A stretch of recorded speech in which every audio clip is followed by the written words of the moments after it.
سے پہلے یہ تبلیغی جماعت پیدا کہاں سے ہوئی، یہ ایک سوال ہے کہ نہیں؟ لوگ نہیں جانتے کہ یہ تبلیغی جماعت کی پیدا کہاں سے ہوئی۔ دہلی سے تقریباً میں بتاؤں آپ کو کہ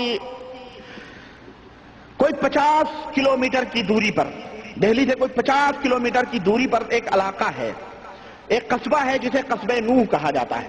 وہ علاقہ میوات کا علاقہ کہلاتا ہے، اور یہ میوات کی تاریخ ہے مولانا ابو الحسن صاحب ندوی، جو اس دور کے مفکر ملت کہہ لیں، مفکر ملت ہی ہیں وہ، ان کو لوگ مفکر ملت کہتے ہیں۔ تبرہ دین اسلام میں وہ جامد ہیں اور مقلد اور کٹر پنتھی صوفی ہیں، اور جناب علی ان کے عقیدے بھی میں ابھی اس کتاب میں بتاؤں گا۔ یہ میرے پاس کتاب ہے حضرت مولانا محمد الیاس رحمۃ اللہ علیہ اور ان کی دینی دعوت، یہ مولانا ابو الحسن صاحب ندوی کی کتاب ہے، جو جناب علی ادارہ اشاعت دینیات حضرت نظام الدین دہلی سے چھپی ہوئی ہے، اور یہ ورجنل کتاب کی فوٹو کاپی کسی بھائی نے الخبر سے فوٹو کاپی کر کے اور یہ پوری دستاویزات ہمارے پاس بھیجی ہے۔ اس کے اندر ان کے کیا عقیدے ہیں وہ میں انشاءاللہ ابھی بعد میں بتاؤں گا، لیکن بہرحال کوئی 50، اس کے اندر بھی انہوں نے پورا لکھا ہوا ہے تفصیلات، میں اس کا نچوڑ آپ کے سامنے پیش کر رہا ہوں کہ کوئی 50 کلومیٹر کی دوری پر ایک قصبہ نوح کا علاقہ کہلاتا ہے۔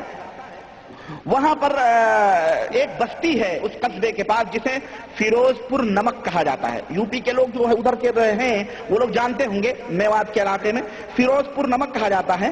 اس بستی میں ایک چودھری تھے حافظ محمد اسماعیل صاحب، جو دیندار آدمی تھے، جو دلی آتے جاتے تھے۔ تو دلی کے اندر ایک مولانا اسماعیل صاحب کاندھلوی تھے، جو بنگلے والی مسجد، جو نظام الدین کی بنگلے والی مسجد ہے، اس کے اندر وہ درس وغیرہ دیتے تھے۔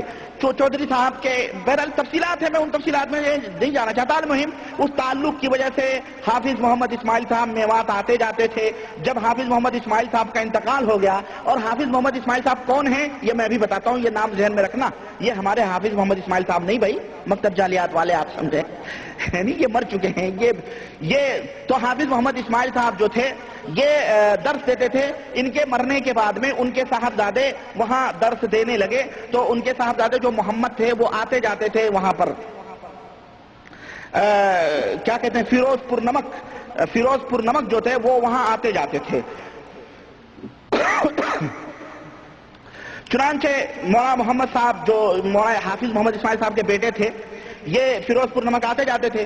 پھر مولانا محمد الیاس صاحب جو قصاب پورے میں، دلی میں ایک علاقہ ہے قصاب پورے کا، وہاں پر بنگلے والی مسجد، وہاں سے وہ ایک جگہ پڑھاتے تھے وہ، پھر وہاں سے وہ بنگلے والی مسجد میں آ گئے، اور بنگلے والی مسجد میں جب مولانا محمد الیاس صاحب آئے تو فیروز پور نمک والے ان کو آ کر کے پھر لے کے گئے اپنے علاقے میں، اور وہاں پر جو ہے دینی بیداری شروع ہوئی۔ اور وہ کس طرح سے شروع ہوئی کہ اس گاؤں کے بعض بڑے بوڑھے بیچارے جاہل لوگ جو تھے، وہ لوگ گھر گھر جا کے لوگوں کو نماز کی دعوت دیتے تھے، کہ کہتے ہیں چلو نماز پڑھنے چلو، چلو نماز پڑھنے چلو، یعنی ایک گھر گئے، دو گھر گئے، اس طرح سے لوگوں کو جا کے کلمہ سکھاتے اور نماز کی ترغیب دیتے گاؤں میں۔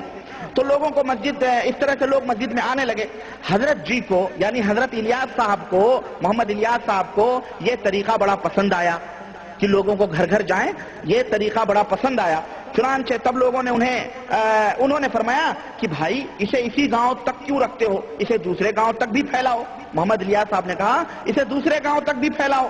چنانچہ ایک پروگرام کے مطابق چند دیہاتیوں پہ مشتمل چند دیہات والے جمع ہوئے، اور ایک جگہ جو ہے ایک پہلی جماعت نکلی، گھاسیڑا ایک علاقہ ہے، ایک گاؤں ہے، وہاں وہ جماعت گئی۔ پھر وہی لوگ اگلی جمعہ کو سہنا اور تاؤڑ گئے، اور وہاں حضرت جی محمد الیاس صاحب کا وہاں پہلا واعظ ہوا، اور وہاں جمعے کی نماز پڑھی گئی۔ تو یہ ابتدا ہوئی ایک گاؤں سے نکل کے دوسرے گاؤں جانے کی، اور چند دیہاتوں میں لوگوں کو جمع کر کے تبلیغ کرنے کی، یہ ابتدا ہوئی مولانا الیاس صاحب کی۔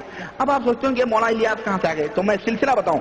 حافظ محمد اسماعیل چودھری میوات کے تھے، حافظ محمد اسماعیل میوات میں رہتے تھے، دونوں کے نام اسماعیل تھے، دونوں ایک دوسرے سے ملے تو دوستی ہوئی۔ پھر وہ گئے فیروز پور نمک، اور پھر ان کے بیٹے محمد صاحب گئے، اور پھر یہ محمد الیاس صاحب بھی حافظ محمد اسماعیل صاحب کے بیٹے ہیں۔ یہ مولانا الیاس صاحب جو تبلیغی جماعت کے بانی ہیں، جنہوں نے تبلیغی جماعت قائم کیا ہے، ان کے باپ کا نام حافظ محمد اسماعیل تھا۔ اچھا جناب، وہ بھی نمکپور جانے لگے اور انہوں نے فیروزپور نمک جانے لگے. انہوں نے یہ طریقہ بتلایا, انہوں نے لوگوں کا یہ طریقہ دیکھا تو کہا یہ تو بڑا اچھا طریقہ ہے.